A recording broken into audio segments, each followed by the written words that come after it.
ମୁଁ ଶ୍ରୀ ଶରତ କୁମାର ରାଉତ ଅବସରପ୍ରାପ୍ତ ଗୋଷ୍ଠୀ ଶିକ୍ଷାଧିକାରୀ ଆନନ୍ଦପୁର ତଥା ଏ ବିଦ୍ୟାଳୟର ପ୍ରାକ୍ତନ ପ୍ରଧାନ ଶିକ୍ଷକ ତଥା ଏ ବିଦ୍ୟାଳୟର ପୁରାତନ ଛାତ୍ର। ଆମର ଆଜି ଦଧିବନ ସରକାରୀ ନୋଡାଲ ଉଚ୍ଚ ବିଦ୍ୟାଳୟର 58ତମ ପ୍ରତିଷ୍ଠା ଦିବସ। ଆଜି ଏଇ ପ୍ରତିଷ୍ଠା ଦିବସର ଆଭିମୁଖ୍ୟ ହେଉଛି ଆମର ଯେଉଁମାନେ ବିଦ୍ୟାଳୟର ପ୍ରାଣ ପ୍ରତିଷ୍ଠାତା ମାନେ ଯେଉଁମାନେ ଲୌହ ଲୁହ ଦଳି ବିଦ୍ୟାଳୟକୁ ସ୍ଥାପନ କରିଛନ୍ତି ଆଜି ତାଙ୍କୁ ଆମେ ଅଶ୍ରୁ ଶ୍ରଦ୍ଧାଞ୍ଜଳି ଜ୍ଞାପନ କରିବୁ, ତାଙ୍କର ସ୍ମୃତିଚାରଣ କରିବୁ। ଯାହା ହଉ ଆଜି ଏ ବିଦ୍ୟାଳୟକୁ ସମସ୍ତେ ଭଲ ପାଆନ୍ତି। ଆଜି ବହୁତ ପୁରାତନ ଛାତ୍ରଛାତ୍ରୀ ମାନେ ଏକତ୍ରିତ ହୋଇଛନ୍ତି।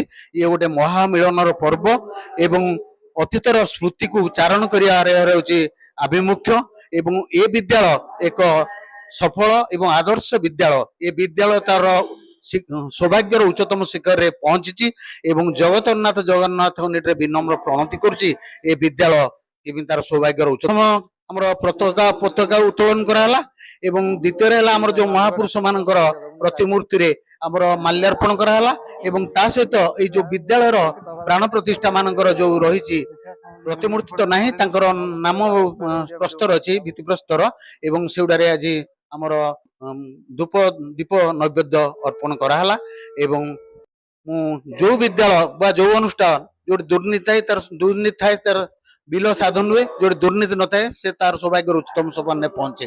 ତେଣୁ এই কলঙ্কিত ভিত্তিভୂମିରେ ଆମେ କେବେ ହେଲେ ଅସୂର୍ଯ୍ୟର କୋଣାର୍କ ଗଢି ପାରିବନି।